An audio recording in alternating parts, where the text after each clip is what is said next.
এবার অনেকেই দেখে ভাবতে পারে আমি হয়তো এক্সট্রা শো অফ করছি, আর দিদির শ্বশুরবাড়ি এত শো অফ করার কি আছে? আরে দিদির হোক আমার হোক চারি হোক, দিদি তো আমারই মেয়ে না, ওর ভালো লাগলে ও ভালো থাকলে তো আমিও ভালো থাকবো।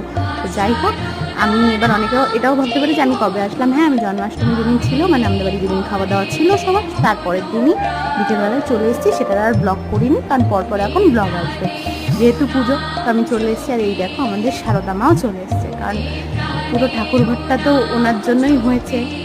উনি তারা মায়না না থাকলে তো আর এটা হতো না, ওনাদের জন্যই ওনাদের থাকার জায়গা করতে পেরেছে।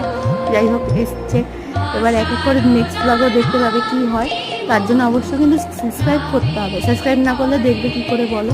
তো যাই হোক, তোমরা জানিও সারদার মাটা কেমন হয়েছে। আমি জানি খুব সুন্দর হয়েছে, তাও তোমরা জানিও।